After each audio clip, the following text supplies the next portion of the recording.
Kale tubikkulire mangu nnyo ekyawandiikibwa ekiri mu kitabo kya 1 Samuel chapter 5. Tusomeka tuddemu tusoma. Olugendo lwe tubaddemu abatabaddewo tubadde dealing na altars. We've been dealing with altars. Twatunuulira omwaka guno theme yaffe abamanyi Katonda bwe bagenda kubeera baaki bamaanyi bagenda kukola ebyobuzima. Tosobola kumanya Katonda nga tolina nsisinkano naye. You cannot know God with an altar is a place of meeting God, devotion. Ekyoto kifo kya kusinkana Katonda okwewaayo. Where you get to know, where you get deep in relationship, in fellowship with Him. Otegeerera Katonda n'ogenda ebuziba where you love Him, that's where you draw the power, strength. This idea of altar began with God. And all the men of God that God used, they were men who rebuilt altars, serviced the altars, or repair the altars. They used stones at that time and sand and all that. But today we don't use that because the Bible says we are the living stones. Praise the Lord. And that is written in the book of 1 Peter chapter 2 verses 4 and on. The Bible says, as you come to Him, the living stone, rejected by humans but chosen by God and precious to Him, you also like living stones. We come as living stones. We are being built into a spiritual house to be a holy priesthood, offering spiritual sacrifices acceptable to God through Jesus Christ. Amina. Bwe tujja tuwayo saddaaka ezikkirizibwa katuzenga amayinja amalamu. And the Bible says Jesus is the big rock, but we are cut out of that big rock. We are the small. Even Peter was called the rock. His name before was called reed, unstable. And the Lord Jesus said, Simon, you are Peter. You are now a rock because you are cut from me. Fenna baatutema mu Kristo. We are all cut out of Jesus. Amina. Kati Yesu we yagamba ne ku lwazi luno ngenda kuzimba ekkanisa yitagamba Petero. And when Jesus said that on this rock I'll build my church, he was referring to yali amugamba okubikulirwa kwafunye. He was telling him of the revelation. Yamugamba gwe Kristo gwe Yesu mwana wa Katonda. N'amugamba Petero ne ku lwazi olwo Yesu Kristo okubikulirwa kw'ofunye nti nze Kristo kwe ŋŋenda okuzimba ekkanisa. Gamba yakulina mugete kanisa tebagizimba ku Petero bagizimba ku Kristo. Lwe lwazi ye jjinja ery'oku nsonda. Mfe tuli buyinja obutono. Buli lwe tujja awamu tukolera Mukama ennyumba. Era ne Bayibuli ekiddamu Matayo. I don't think I can read it now, but you can we can anyway. Kale Bible egamba bweti wulira Matthew 18:19. Again truly I tell you that if two of you on earth agree about anything they ask for, it will be done for them by my Father. Two stones agree. They make an altar. For where two or three gather in my name, there will I be. Meaning you attract the presence. You pull down heaven. Like others, when they agree, they can pull down the presence of the enemy. They can call upon evil. So the person who is attracting the presence, any presence, is a priest. That is why in this world we have two kinds of priesthood, the godly and ungodly. The ungodly attract a certain presence and the godly attract the other presence. So your strength is determined by the strength of your altar. How strong is your altar? How many times do you service it? When the altar, your altar is in ruins, that is what made Israel sway. They went away and worshipped Baal because the Lord's altar was in ruins. And what did Elijah do? He stepped forward to repair the altar. Some people's altars need to be repaired. They are already in ruins. They are broken. Others are defiled. And we need to rebuild the altars again. Beginning with your heart. Can you tell your neighbor your heart is an altar? Because it's a place that attracts God's presence. It's a place that God is interested in. If you seek me with all your heart, it is the heart that seeks. So when that heart is full of ashes, it cannot catch fire. Amina. The fire cannot fall on the heart. That is why you see some hearts are hardened. There is no fire, full of ashes. One of the work of the priests in the Old Testament was to sweep ashes out of the altar. And they used to put on a certain robe to sweep out. And after sweeping out, they could change the robe. Can you tell your neighbor, you a priest? You have a responsibility of sweeping the ash and fast from your heart. Sweep out the ash of jealousy, envy, lust, idolatry, and others, criticism, mention, prayerlessness. And when you do, the fire of the Lord will come in your heart where there is no any other idol. Amina abalokoka. Hallelujah. That is the altar. And then what is another altar? You can have a marriage altar. You can have a family altar. And then you come on a congregational altar. And the very importance of the congregational altar is where you get fire. That fire you take back with you. That's why the Bible says never give up the habit of congregating, of fellowship. Because immediately you separate a coal or a charcoal, it will never catch fire. Go and do experiment, put it alone, pour a full gallon of paraffin and light fire, it will not. Isolation. I fear isolation. Isolation. They already backslidden. They are nga kuyita genda mu ssabo ogenda kwekanga ne boto oluganda watuuka dda wano bw'oba oyagala oluganda musikeeke kamugevayo kubanga bwe yeesumba wajja kutuuka ekiseera awole nabagamba omukyalo omu agamba mwami wenze fellowship zonna zantama namuteekeka tusabirenga tusabire kuri Florida ye pastor waffe nemubuuza ye atya mwali muleka era gye tuweereza ekimu eky'ekkumi kako omwami natandika mbeera bo wadi wano nga ndaba kuri Florida kamulabe nga bwennywa kawayini eri omukyala afumba agenda okulya omwami haleluya n'adduka naga kiki naga nti amafuta agali wano is it the anointing of wine or wine ekyavamu n'agenda ku level endala n'aleeta ka brand ekyavamu n'agenda ku level endala n'agenda kawisiki n'afuukira ddala omutamiivu n'avumbya nga ne kuli Florida ekyamutuula. You can't be discipled on a distance. Impossible. A disciple must rub shoulders with a discipler. Jesus walked with his disciples. They had a chance of asking him questions. They could go to him. If someone desires to be a disciple, he must approach the disciple. There is no one that can be disciple that this is a discipleship class online. Ekyo tekiriyo soma birala ne discipleship is interface one on one. Amina. Bwotyo bw'okula bwotyo bw'ofuuka omuntu ow'omugaso ayigiriziddwa Mukama amufaanana. So bino ebintu byogaba omuntu munnange alika munnange manye embeera eyatuukawo wano nekukola ki? Abaganda baga nti osindika asitamye waliwo ekintu ekyokusanga ositamye bakusindikako busindisi nga naawe olina okikoowukoowu ki ate ebikooya byoto bya setaani ku kyoto kya setaani bakukooyezaako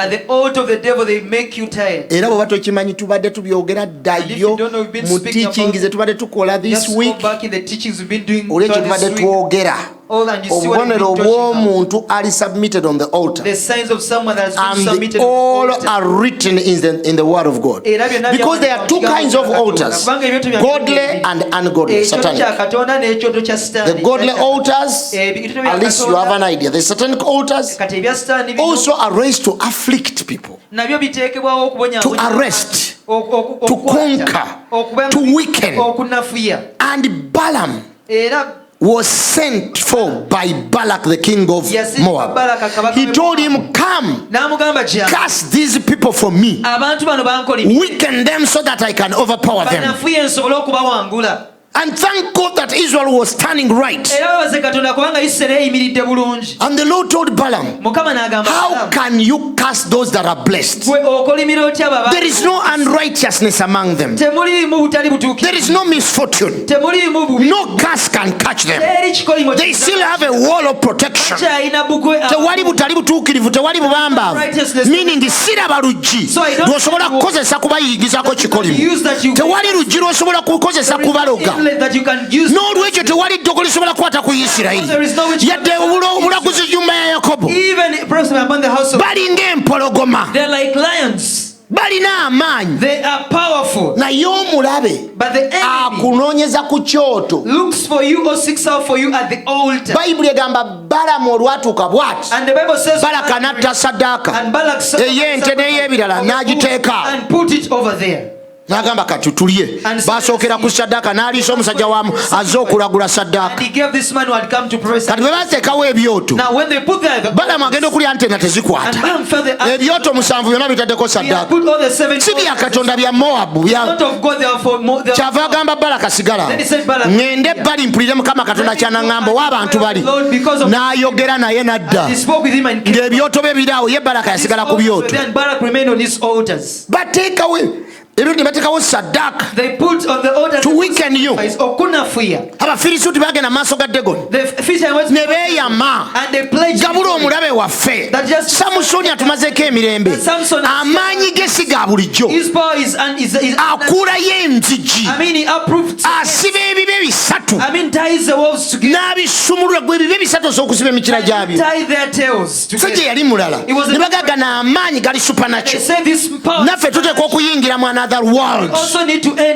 Ne bagamba kati ekyama kye tuseeko okwagala, kyama ky'amaanyi ge kiriwa? Ani asobola okitunoonyerereza? Akawala ne kajja bwe kati nga kalungi bwe kati, charming. Omanyi ekintu eki-charming, omuntu alina ebimubeerako byakozesa tu charm. Abantu abamu tebamanyi kye bayita charm. Omuntu asobola okuba ne charming eyes, charming legs, charming zibi. Abantu balina omuntu tebeekolakola tu charm. People have different things they use to charm. Why do you think the people are ate eripika yagala ajje nalyo mu ofiisi y'omusajja wa Mukama akutame kuli bw'ati, and then they bend over. Obeera ogenda in Jesus name, olaba bisandali fire. Akozesa beere kukola ki? Kyam. Omuntu okukyaminga tamala genda mu ssabo, tekiri ekyo. N'abavubuka nabo bakyaminga nakuzakola bubodebode. Waliwo abo abatalina ssente zaabwe nga bo babeera ku ssente z'abano ba sugar mami. Bo kye bakola kubagendera mu gym yokka. N'akola 6 packs. Nabo bakyaminga eyo naye kyamu tulowooza nti abakazi bokka bakyaminga. Even men. They know how to do it. Tegera biri mukalaba. I mean, they're very charming. Bamuleetera Delilah. They brought to him Delilah. Delilah. N'agezaako okuwolereza ne kamulemerako nga bwe kagonda, ne kamuggyako erinnya lya Samusoni eddamba kamuta Sooni.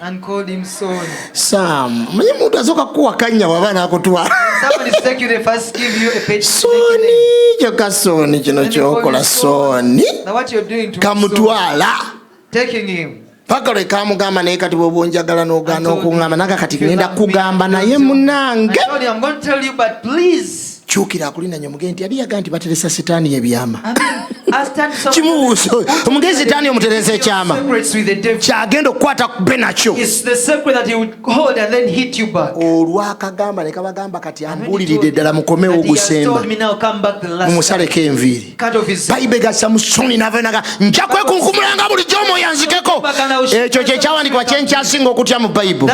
And Samson did not know that the Lord had left him. How come omuntu obutamanya nti katonda avuddewo?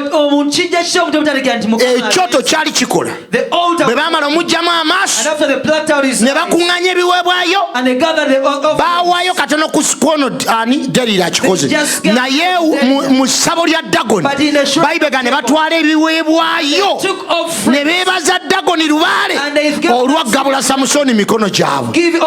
Tolaba nti ebyama byabwe byonna baali baatandika dde okusubmitinga Samusoni ku kyoto kya Dagoni naye nga tazibuka maaso. And what did that altar do? It weakened Samson, number one. Number two, it demoted him. It turned him into a puppet. A man who was born to be a judge of Israel ended up grinding in the prison. Gamba buli kyoto kyonna ekibadde kinnafuya olwaleero neesikayo nvaayo mu linnya lya Mukama waffe Yesu. Ekibadde kiŋŋamba obutasaba nvaayo, ekiŋŋamba obutasoma Bayibuli nvaayo, ekiŋŋamba obutakuŋŋaana nvaayo. Buli kyoto ekyagala okunnafuya n'okundimootinga nvaayo ku kyoto ekyo, zijjayo n'ennyumba yange mu linnya lya Mukama waffe Yesu. Omwana Katonda omulamu kampulira agamba nti amiina nga nene. Owulira ebyoto kye bikola?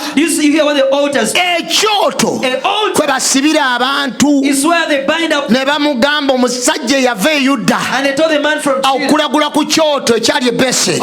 Yerobowaamu kwe yali ayimiridde ng'ayoteza obubanyi bw'atuuka ku kyoto ekyo 1 Kings 13 Bayibuli egamba n'akiragulako nagaayo ekyoto ogenda kumenyeka n'omwana agenda kuzaalibwa mu nnyumba eno gwe bayita Yosiya mu lunyiri lwa Dawudi kugwe kwaliwerayo amagumba g'abakabona ne bannabbi bonna.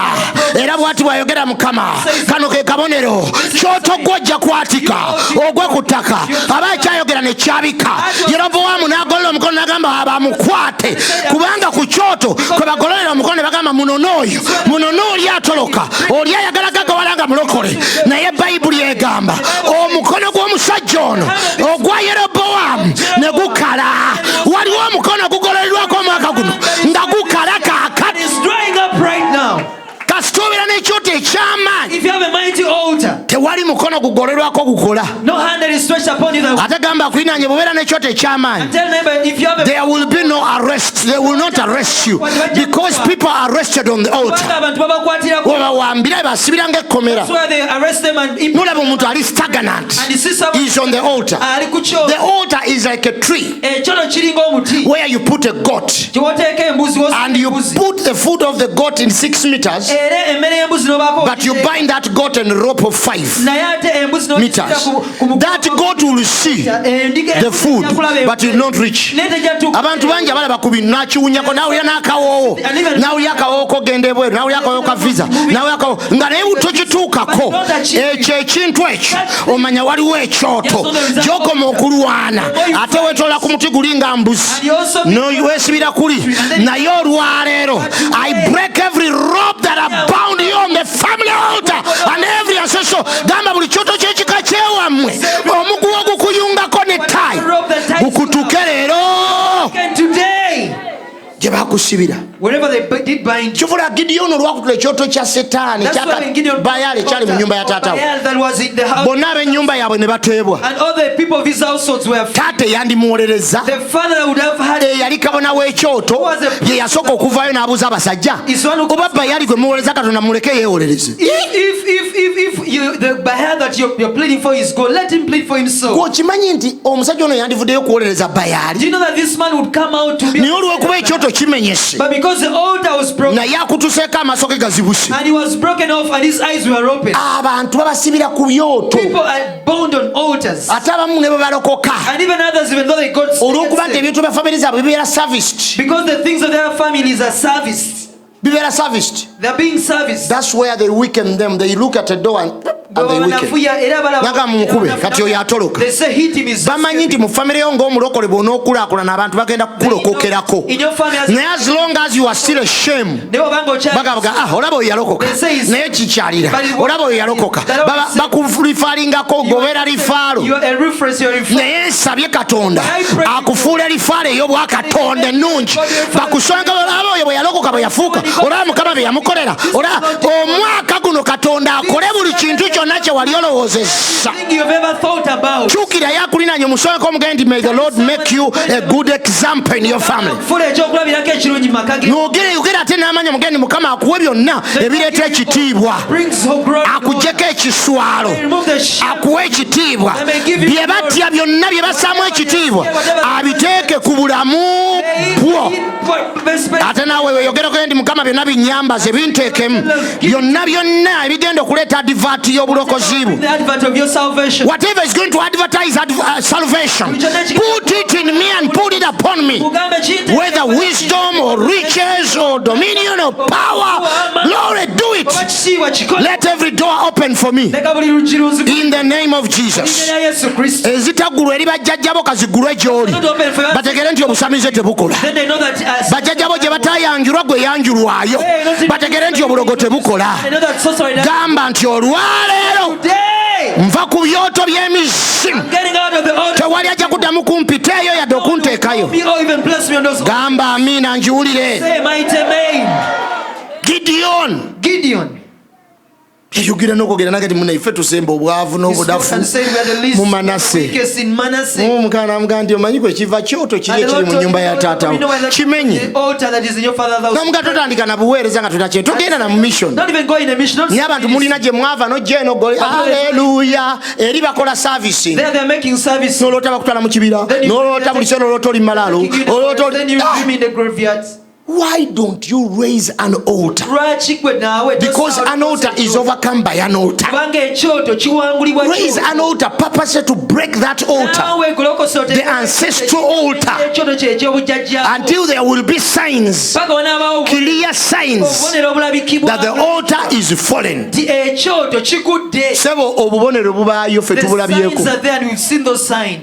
Mu wiki mbadde mpawana obuntu bujulizi. In the week I was testifying. Nalina omusajja mukwano gwe saagala mwogera nnyo kuba yagenda okuba ne Mukama. I had a man, a friend of mine. Nenkyala mu kyaki nereko okuyigiriza covenants bikinga tawulira n'atunuulira. And looked at me. Bwe namala olunaku olusooka n'adduka n'ajja we. And after the first day he really came to Pastor Kimulinga tunasabira muntu mulala yenna.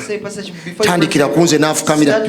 Nali sikirabangako mu basumba. I had never seen that in pastors. Ne mugamba wa nangamba mu family yange nze nali muwandiisi w'ekika. And he told me I was the same. Byoyogedde byonna mbimanyi. I know whatever you say. Nagamba ffe twagenda ne tukuŋŋaana ne batugaa tuzzeewo ebintu. That we gather and say let us repair. Ne tubuuza tuzimbewo essabo. And they say what and then we build. Emizimu ne gikka ku muganda wange ne gigamba mmwe mukuŋŋaanire wano.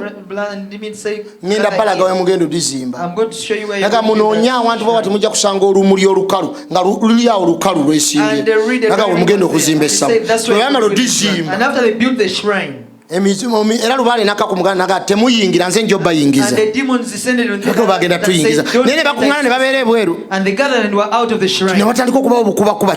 And there was just some little rain. Nti laddu nejja. And then thundering. Neegwa bapya. Mu makati gaabwe bonna bagenda okudda engulu nga bali munda mu ssabo. Omwoyo ne guka ku muganda w'omu kyekwasooka okugenda gamba nti waliwo jjajja wamwe yatugula mu kabira endala tubawo obugagga era gwayogera kabira ate nga baganda lulimi lulala ne babuuza tetubitegera bye gwogera naga njabba nnyonnyola nagamba era yatugula ssente bwe ziti omwoyo ne gumala ne gugamba kati mwe famire eno abasajja tugenda bateekako ekintu buli mukazi gwe mwagala mujja mufunanga teri agenda baganda negamba abasajja b'ekika kino mbawadde nga tebannafa buli omu ng'alina abakazi 9 omusajja yangamba ne mugamba what is happening. Nangamba Pastor Kimuli. And told me Pastor Kimuli. Tufudde sirimu n'ow'emyaka ekina nafa sirimu n'ow'ekyenda nagamba nakujja ku malalo gaffe otya. Nagamba abantu bewaffe benda. Nagatali buli mukazi gwe bakonako we bati ne bw'aba yeetenda balina amafuta naye olaba gye baagafunira kati omuntu aba abuuza oba kino ekintu kyava ng'alina we yakifuna. Nagamba mutaya nagatwasimba n'omuti waliyo omuti ago emiti gye bazimba ne bazadde be nagategujangawo gibamyoloola mikowekowe mituba egyo emiti mivule never touch that tree, never cut it. Then I told him you're going to pray. Direction the direction of agreement. Let us be You'll see what will happen. Ne tutandika ekkanisa yonna n'agiyingiza mu kusaba ne ŋŋendayo for a full week ne tusaba bandi awo nga ntuuse yajja naka nanga Pastor Kimuli omanye ekibadde ne mugaki naŋŋamba omuti gwe twagambye kibuyaga yazze n'agusimbula okuva ku mirandira n'agukasuka eri naga ekyalo kyonna ne kisaasaana abantu b'ekika ne bagatukoze tutya tukuzaawo tutya kasita Katonda ataliko kudiringa n'ebyoto ateeka okuwa sign eziri physical nti alina kyakoze gamba yakulina mugende nti alina byagenda okukola ate bigenda kutawaanya gamba kulina nye bimwogenda kaabakaabako kubanga obadde olina byotosuubira ebyoto ng'otandise obikuba ate tubeere abantu ababikkulirwa bwe tumala okubikulirwa ne tukola ne twala step. And afterwards we go and take a step. I like people who are taking steps. Nga Mukama alina kyabagambye. When the Lord has told them something. Mpulidde Mukama agamba kino. And you say, I've heard the Lord telling me this. And make sure you do what is right. Kakasa nti okola ekituufu. Omanyi waliwo abantu abamu najja n'akunyonyola pastor. Omanyi waliwo ekyo. N'embutuufu pastor ntawaanyiza nnyo. Kanyeni noonyeeyo deacon. Let me go look for you. Mwekamba buulire. Mukama bwe bakudirect nega nti oyo ajja kukola ekintu. If the Lord directs and tells you that's the person that will do something. Pay the price. Sasula omutano. Lemera ku muntu oyo. Persist on that person. Mbabuulira. Lemera ku muntu omusajja oyo gwe bayita kuteera John yannemerako paka kantusize waabwe oyo gwola ayamba paasi tanina kyendala sebe emotoka twagivuga yanvuza olugendo bava walako bakutereera bano si wala nnyo ekumpimpi bantwala. Of course bw'otuuka eri walungi nnyo naye nga twavuga omanyi bw'obanga obadde muno abo ne bakutwala si busookologa juzi batagenda okwanjula ne bano bamani simanyi gomba tetutuuka terima naye eri waliyo amakubo naye teri makubo mwe mugeekolera omanyi muyitaayita mu biraalo naye kuteera Mukama yali amulaza ekintu. Ate Katonda ayogera yayogera sokkiriya bwe twatuuka olwayogera ne taata agamba oke ozze ne mu pastor nabwo ono omwana alina kye yalaba agamba kituufu era ne tukola omulimu awo gwali gwe twewuunyisa taata naye n'abeera mu mugufu era nze mpulira from that time the family took another turn. Mbabuulira took another turn. Another turn. Ne wakutera oyo yakyukaawo wennyini n'afuuka mulalala kubanga waliwo kye twakuba gamba kulinanye gw'olina akako k'okukuta nako tokasobola kubanga gy'ova gwe kennyini ate gwe gy'ova ogenze mbulagire ekyoto waliwo yagenda ku kyoto kyewaabwe namuga tosooka kgenda topapa n'anyiiga n'akirumba agenda okuvayo ng'alinga atabuse atonoza ndali netusooka tumusabira ddengu nga kati lindako nja kuwa order tusooke tusabe bino ebyoto ebimu biri ancestral byadda nnyo aye tebiri wamu ffenna famire zaffe kati mulekerawo okwefuula nti mwe mwava mu ggulu ne mugwa muli baafrika actually muli wano naye ebyammwe bikyali serviced waliwo ebintu ebimu byogana neyembaza Mukama kuba bwe twagende wakuta ennyumba nga twagireko eri kiriini olujja lwonna nga luli kiriini waliwo nga naawe onoonya n'okunoonya sebo okirininga permanent nga abamu bakyagaanyi osobola okuba omusumba kale ebintu ebimu temubitya tukirininge bazadde baffe bana abamu tubateeke ku bisenge tubasabire onge nekkiriza waliwo ekitukutte atagamu okay tukikube oba muntegera kye mbagamba kubanga bo bwe bakola balowooza bakola bulungi baagaliza kuba bakikola mu ignorance sigamba nti baba si balogo nti naye balowooza this is the way to go. It is until you show them the truth bagamba okay kati ntegedde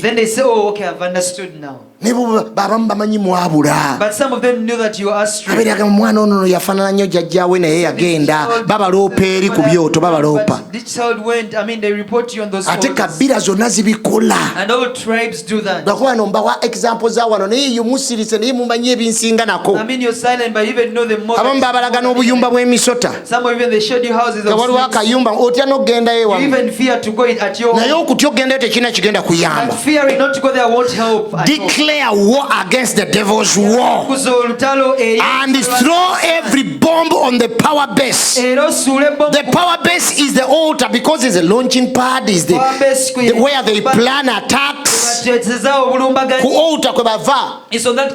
That's where they service so that these cycles and patterns in the family stay. Mugamba naye banetwalokoka naye ndaba abantu baffe bakyalwala bwe bati bakyafa ekiseera nga tekinaba ndaba obubonero obw'obutazaala ndaba okuziŋŋama ndaba amaba waliwo cycles olaba mu family nga Gideon ze yalaba nga naawe oziraba ate kulaba zikyagenda mu maaso ate ogenda olaba nga n'abalokole mulinga abafaanana kubanga bali ku kyoto bakyakisavisinga. As long as the altar is being serviced you cannot have peace, you cannot have joy, you need to break it. That is why Gideon took the initiative, led that mission and broke it at night. Gamba akulinaanye osobola obutagenda gye kiri naye osobola okisindikira atirale ne kigwa ku ttaka mu linnya lya Mukama waffe Yesu ne bagamba bannange kyamenyese ebyoto ebyo byolaba bimenyeka naye biyita birina amaloboozi. Nalina omuntu alina mukwano gwe muganda we nanika okuwulira amaloboozi eddoboozi liŋŋambye embeere wano naye bwe yakinyumiza nga bw'omuleetako eka akyabeera makerere n'amuleeta ntuula nemugamba kikyo nagamba nyo eddoboozi lyaŋŋamba ŋŋende wano naye luli lyaŋŋambye ŋŋende ntuule wali mpakinga awo ntuule nyindu nemugamba what next neeka yavuddeyo ali awo omukyala ebintu bimutabudde oli nti Mukama yamugamba namugambira mudiiro oyo si Katonda no pastor tosobola kugenda ngambye si Katonda either tukusabira wano tusabako nakaneka ngende mpulire bulungi nange netegereze ate kasita bawambe yasomako nga byagamba bya luzungu omujjayo nga awulira n'olugano nga sooka olinde twogere no you know pastor you know there is this concept and there is this ayejjayo mu verse bwamanyi obutonotono you know this verse you know when God is doing something we need to be accountable and you know answerable and when we are answerable stop your nonsense you are bound. Eddoboozi manje lyamugamba bwe yavaawo. Do you know what the voice told him when he left that place? Return back to your village. That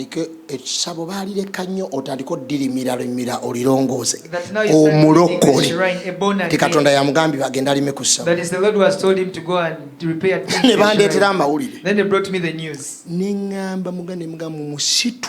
I told his sibling that just bring him by force. They brought someone John the Baptist. Yalikamba kati agenze kulimbira kusaba Mukama yamugamba mumanyi n'ebifo bino Mukama abyagala nagambirawo family yonna kati ekunganye bali concerned. All the family had gathered and were concerned. Yo tuteeka wano ekyoto kusumulula we were putting up an altar to deliver this person. Nane tumwetola n'afukamira wakati tukuba fire in the name of Jesus we approve tugenda okumaliza nga anyenyamu omutwe bw'ati yagandika and he was shaking his head. Kituufu ninga ategeera waliwo ndooza ekyanyambala kati osazeewo oti banaye omukyala wakaabye ebiki omwana yasoma tugenda okumala ennaku weeks Nagamba ngenda kuteeka application ngati bamuwadde mulimu taze kundabako waliwo twali ku Australia yagira mu pick up mpya company gyamuwadde nga pastor I'm back on the road ekyoto kisobola okutawusa nekikutwala nogamba nagenze ku farming nnima naye nga sigwolima waliwo ekirima abantu bagenda okutuuka eyo nga wena enviiri zaddugala tokyasenya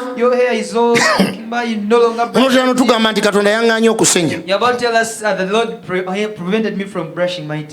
Evil altar can take you out of the right place. Majority y'abantu abagenda mu couch ne bw'omubulira n'agaana okulaba babaako ebyoto kiba kyagala abeera awo waatalirabira waatalisumululwa kimutwalira ddala nze mbabuulira ng'alina ekiroboozi kyawulira gwe ne mumugamba naye tolaba kino ng'agamba Mukama njagala wa. The Lord wants me here. And takes 20 years. Tali dangerous. Because they know when he's dangerous. Like you knows what to do. It's you who has some effects. They investigated to know who broke the altar of Joash. Whoever father, the father of Gideon was Joash or something. Tata wa Gideon ali Joash. Banange. Investigation eyo bagikolera ne mwoyo ani kati asindika omuliro tatuwulira tetuteredde tatuwulira omuntu eyakalokoka tuseka okusaba wano nabagamba gundi wano ani Pastor Jeff yali muto nga yakalokoka nagenda sebo gye bakolera emikolo pastor yamuga togenda neri nasigala nga pastor yamusabidde yamugamba yita musaayi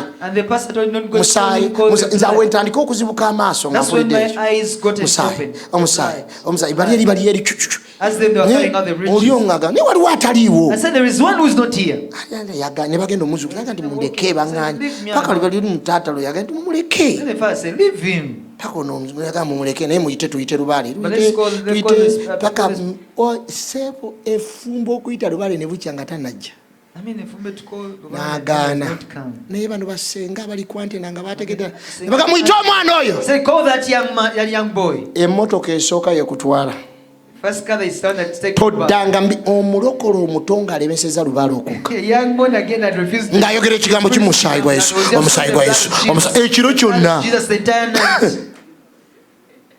Ogumezi bisitani gwe mukuliza temuli maanyi is already defeated foe. He has no power yawangulibwa. Gamba is a defeated foe is scaring you. The problem is when you open yourself and you agree to be guided by him. That's where everything comes. When you have a weak altar, can you tell your neighbor, I'm not going to have a weak altar. Chimugambe namanya mge, I refuse to have a weak altar. Let the altar verse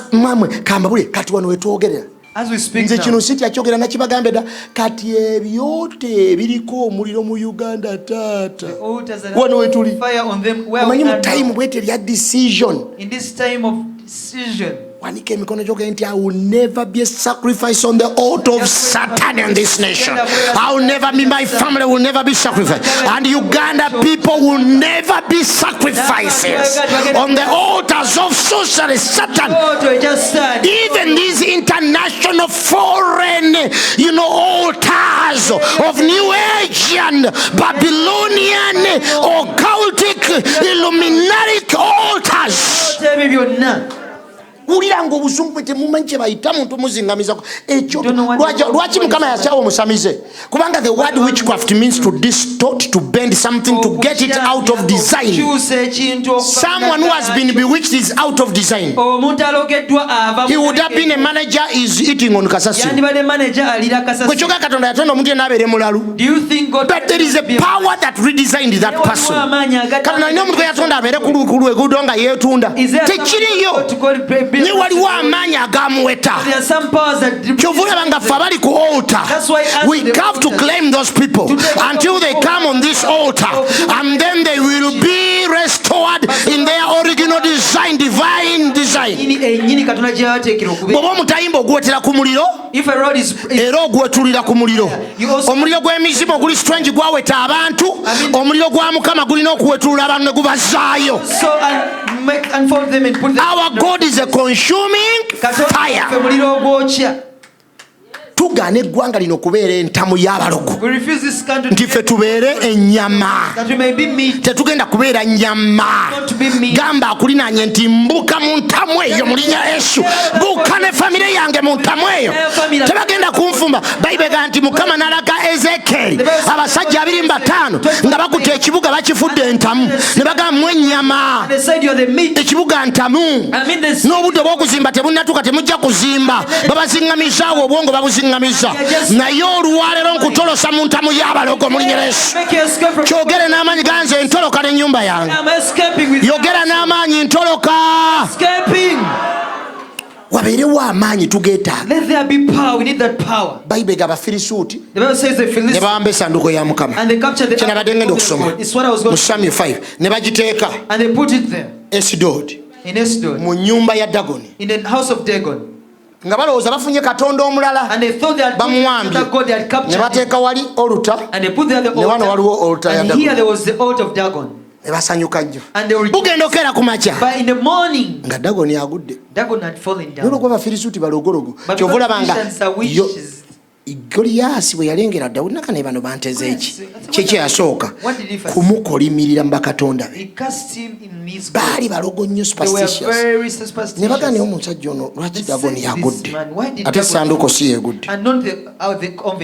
Ndoza bakolakolayo emikolawo ne baga tumuzeewo Dagoni waffe. Enkeera ne bagenda ku makya ne badda. Ku luno basanga Dagoni kiwuduwudu, emikono wali, ebigere, mutwe ne batya ne baga tewabaawo ayingira. Bayibuli egamba buli kati tebalinnyawo naga temulinnyawo. Kino sekitegeera Dagoni tagwangako ate ng'agudde mu maaso g'essanduuko. Gamba agwinanye altar versus altar. Kyogere n'amanyi omugende nti ekyoto kikubibwa kyoto. Bakyaziza kye batategeera. Abantu basobola okukyaza mu nnyumba yaabwe ne basula nga batudde ku muli naye nga gwe tomanyi ng'ate gwe oli muli oyimbayimba buyimba. Father, waliwo nze abantu abankyazanga ebula nagane pastor oli yagira ddala nagamba pastor teweebaka namuga kiki because we saw your light on and we worshiping. No, I pray. Okay. Omulana jana ngamba Pastor Michael, we have to tell you, we apologize to her because the time you have been here, we have been coming on your bedroom door to listen. And we couldn't sleep and we didn't know what we are doing. Kati tuwulira ng'osaba otaddeko laptop eriko worship. Era nawe ne bambuza teweebaka. I think you need to rest and switch off. Lwaki mwe muli concerned? Mundeke ekintu nkikube. Mundeke. Omanya abazungu abo mulaba bali superstitious egenda buli mwe temubamanyi. Nakyala maka g'omukyalo nanga manyi twakafiira omwana waffe natukamanga mpulira funny presence nentandika okusaba nensaba nina nga ntambula ne laptop yange oba izo iPad nenteekako worship nasooka saturating enju sengekindi kubanga my bedroom must be turned into an altar nze nempluginga naye omukyala bwe nagenda ku dayini nina byembadde gya okuyitira Michael omanyi twafiira omuwala waffe kyatukola nagamba but she's still with us nemugata atya Naga no. Naga even the other day she came and sat there. Abazungu basera. Nanga Michael, you can't be. Nego manyo omuntu okugamba ekyo banyiti toddamu kutegeera bulungi. Nuko bawe nabanzika ku madala. Tenze banteeka walala eri. Bo balina ennyumba nene bantadde eri waliwo gym biki bantadde. Ndinzeka. And I was just alone there. Kati n'abandi awo ng'omuwala ajja wano n'ekirungi saamulaba era saamuga nti ndaga ekifaananyi nagamba you know she always come. Kati bw'aba nvuga ntwale ku train nga ngenda Stuttgart gyera ligenda okufuna ennyonyi n'agamba Michael nagamba you know our girl the other day was driving and she sat there where you were nga Jesus omuzungu basezi mbabuulira ebintu omukazi byaŋŋamba era bwe yali anvuga nengene enjuyo nga njiwonye mbadde nsula muki osobola okusula mu cemetery kuba omufaali muli atalabutaza atambula mu nyumba ali gwe baazika ne mugamba ti you buried nagamba no but she comes you know her ghost she comes and I see physically and we talk to her mulaba ne twogera ne mtunyumya bannanga oli baddekawo nga omwoleko ku movie n'okolaba otyo omunaagwa bugi ng'obula naye neŋŋamba wano waliwo ekyoto wano era olunaku lwe yaŋŋamba atuula wano kudayi betomanyi bwe nasabira nnyumba eri buli kintu nakikirensinga nentambula binaabiro byonna nensaba ate waliwo nga tugende ffe ne bagamba hashi genda omwami n'agenda ne mugamba naawe genda mundeke nzekka awo nenjeetooloola neŋŋamba as long as I'm here this ghost is not going to come in the name of Jesus nensooka ngoba ghost nsobola okufuna otulo mbeerawo nga ndi mu gositi bwenzukusa fire in the name of Jesus. Dagoni yagwa. Dagon fell down. Nti Bible ega nti Mukama n'azitoowereza abantu ba Esidodi n'omukono gwe. Paka lwe bagamba ne bwe mujjawo essanduuko omugizaayo. Ekyoto kya Mukama nga kiwangula ekyoto ky'emizimu. Yogerayo n'amaanyi ogende nti ekyoto kya Mukama kigenda kuwangula ebyoto bya Setaani byonna. Gamba n'amaanyi ogende territorial spirits are going to be defeated. Ancestral spirits, cycles, several covenants on the altar that were made, which were raised up by our forefathers. They are going to be broken in Jesus' name. Some of these that were erected many years are still effective. The power and influence of the devil is still very persuasive today because of these covenants and altars. Because covenants and altars are still very active and potent and effective because they are regularly serviced year after year from generation. That's why for them they gather together. Tumanyigane ne bayita. Ate mwe tebakyabayita bamanyi tugenda muyita tumaze omugonza. Ne tebabayita. Bakola mu kyama bagamba buge sitwabadde gindi temwategedde. Waliwo abasimatuka ne babyogera abaana yana. There are some children that have been speaking out. Naye mwe abagenze babagamba yadde maama otagenze nze maama engeri gy'atali muganda wange ati toyogera. Told me you don't speak what you've seen since your mama. But what is the purpose? Naye kigendererwa these altars of sorcery divination. Ebyoto bino ebyobufumu ebyeddogo. What is the purpose? To invoke curses upon children of God, and that's why Balaam made these altars to invoke curses on the children of Israel, to weaken them. People are weakened. Now today there are many evil altars in the land that even weaken the church, and the churches begin to be confused. They never torn apart. Nemutaliko gabanange tulufinge nga ne waliwo wali abayitawo emulala ne bagitula ne bagandi ne badde naye buli eyeyambula ekiro ku lw'ekyaki eyo ajja kweyambula bamusange ng'ali bwereere mu linnya lya Mukama waffe Yesu. Omukono gwonna ogoleddwa ku kyaki eyo olwaleero ngulagira fire. In the name of Jesus, it will be accomplished in Jesus' name. Let somebody say amen. Let somebody say amen. The ministry of altar must be well understood, because without an evil altar, princes and powers of darkness cannot operate the way they should. They normally operate through the ministry of negative altars, which we call altars of affliction. So instead of cursing, Balaam ended up prophesying blessing upon Israel. Why? Because Israel was strong. Omuntu ali strong n'omusamize asobola okukyusa n'atika muwa mukisa. That is strong, even a witch doctor can start to bless them instead. Olya family zammwe mba mukyazira mu cycle. Waliwo ebyoto ebiri service naye mwe temumanyi.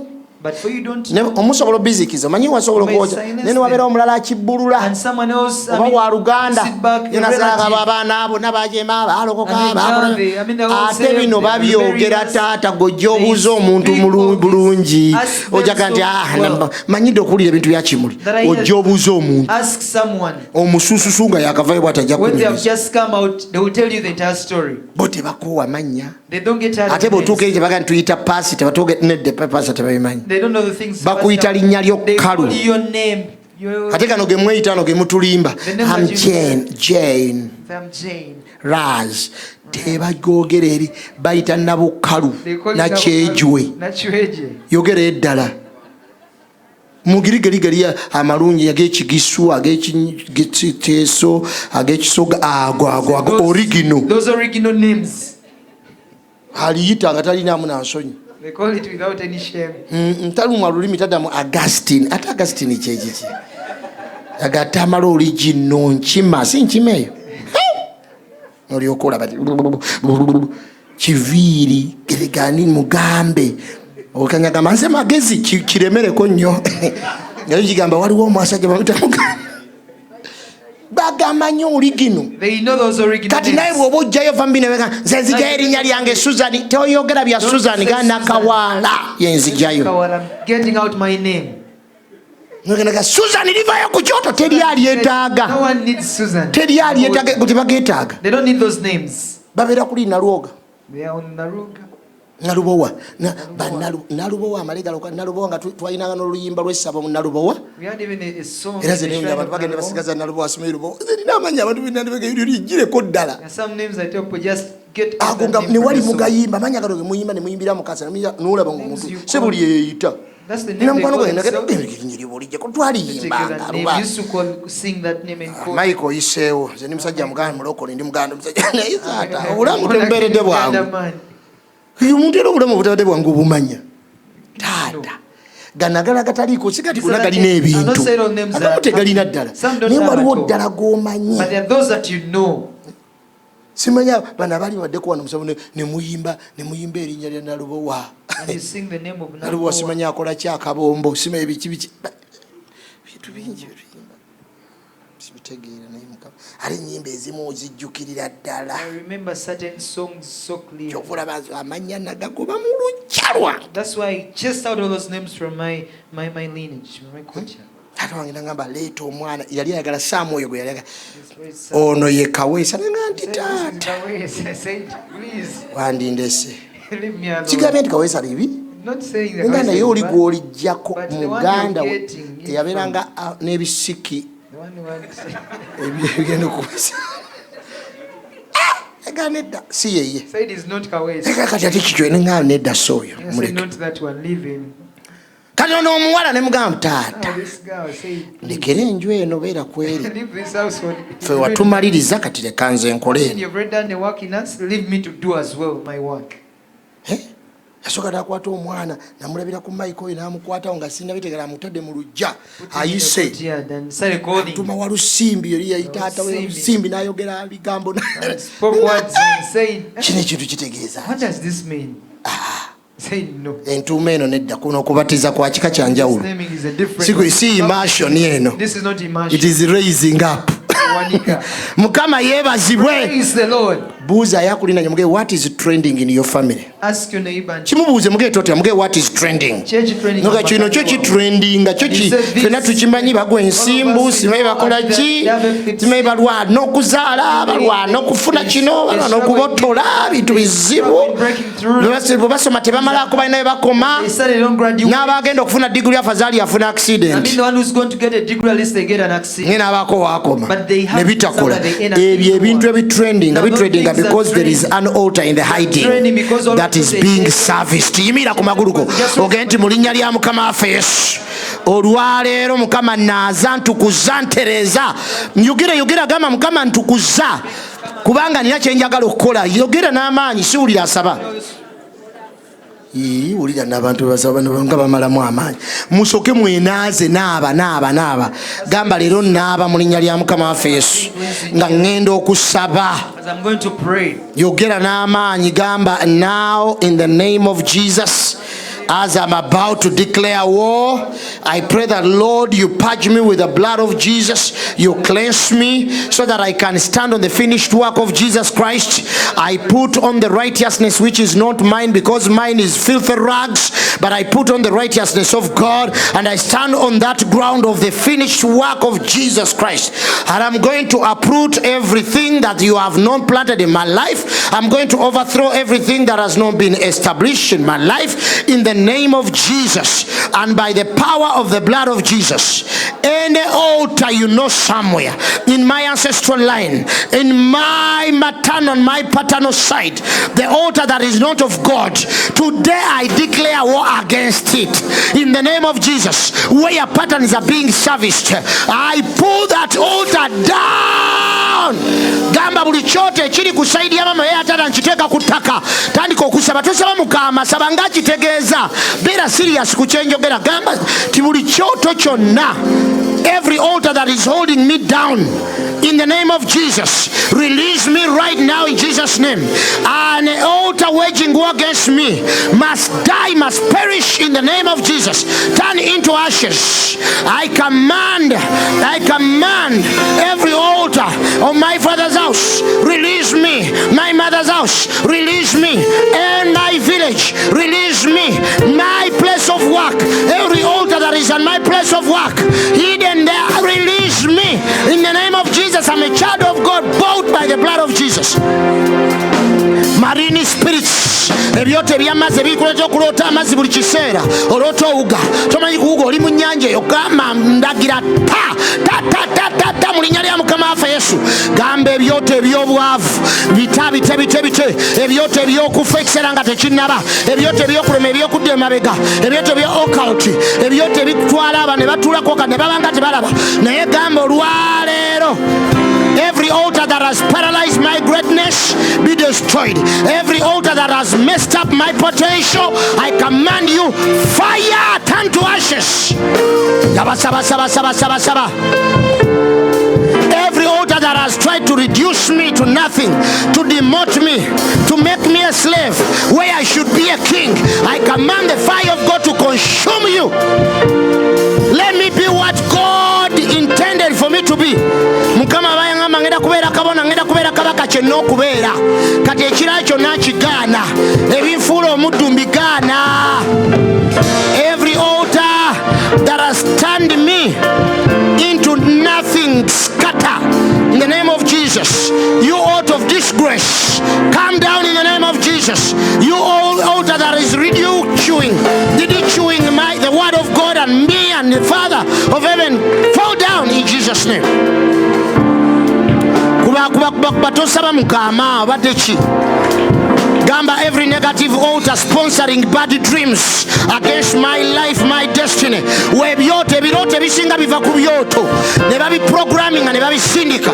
Gamba mbimenye ebiroto ne biva ku byoto mbirivasinga mbisazam mu linnya lya Mukama waffe Yesu.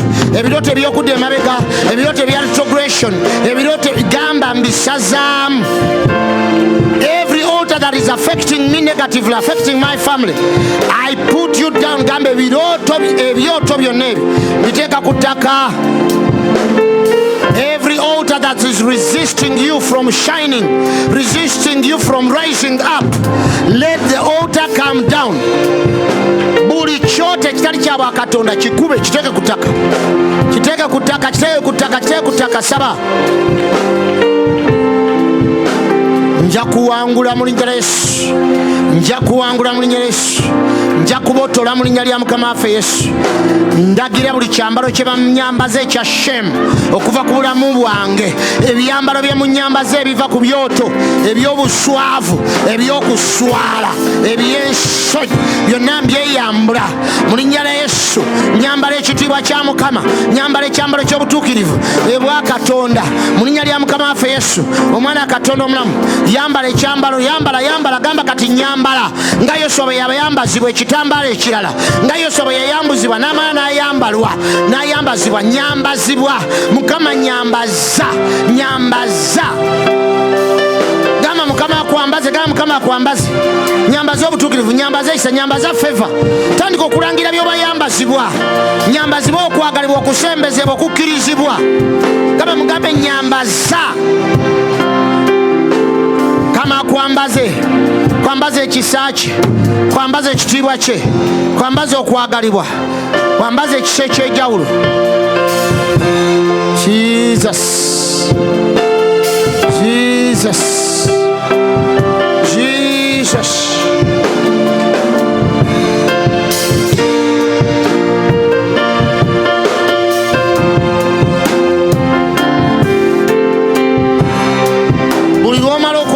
planting, you need to plant. Back of your planting, I establish this. I decree in the name of Jesus that I will not be ashamed. I'll be among the respected in Jesus' name. Lord, I decree that this year will be my year. It will speak good things into my life. I speak into the gates of this year. Prosperity, success, glory. Gama mu mwaka guno njogera ekisa ekyenjawulo ku bulamu bwange.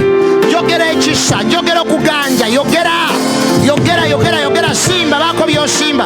Simba emirembe, simba essanyu, simba okukirizibwa, simba baana baffe banasomesebwanga Mukama. Kama newankubadde wabaddewo ebibaddewo naye abaana basomesebwe bamaleko babotole mu linnya lya Mukama waffe Yesu.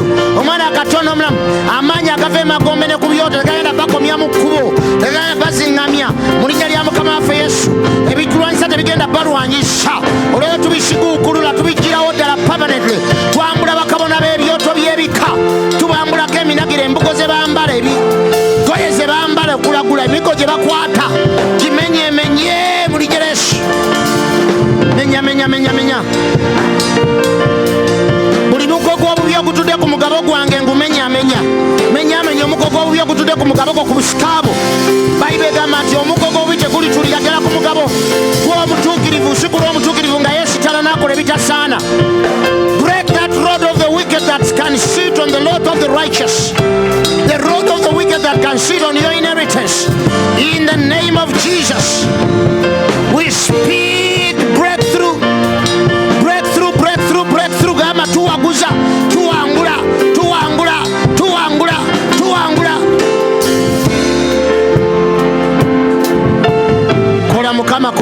Kola Mukama weerage nga bw'oli ow'amaanyi, nga bw'oli ow'ekitiibwa, nga bw'oli ow'obuyinza. Show yourself powerful. Manifest yourself in our family in a powerful way. Open the spiritual eyes of our children to see in the spiritual realm and know how to deal with the realm of the spirit. Thank you, Jesus. Thank you, Jesus. Olabye weeyogereddeko era nga okyabisa emimwa egyo byogerereko oyo akulinaanye naye ng'akuliko ka distance. Ogende nti nkulangirirako nti omwaka guno togenda kukiyimba nti oli mutwe, ogenda kufuuka mutwe. Ogenda kubeera kabaka, ogenda kubeera eyaganja, eyakkirizibwa, agenda kulaakulana, ogenda kuyingira mu nsi gy'abalaze batayingirangamu, bajjajja beeza abalema okuyingiramu gwe ziyingire. Amaanyi gogenda okwepalitingamu gabeere malala mu linnya lya Mukama waffe Yesu. Omwana saba langirira kisa kya Katonda ku bulamu bwammwe mu linnya lya Mukama waffe Yesu. Omwana akatono omulamu, langira.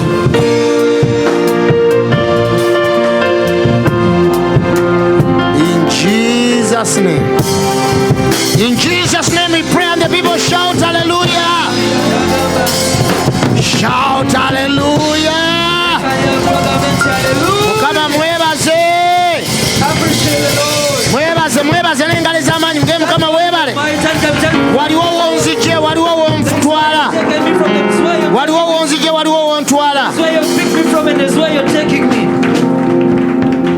I know and I know beyond doubt God is going to intervene in this year. Don't even be afraid of what is. Oh, what if after election and election Katonda agenda kuleta intervention agenda kutiisa nabateta kisuubira. People have prayed in this land. Basabye emergency prayer one. Katonda agenda kutiisa ateekewo emirembe. Buli abadde alowooza violence in the world about it will not be here. In Jesus' name. And the people say, Mugambe bugambi nti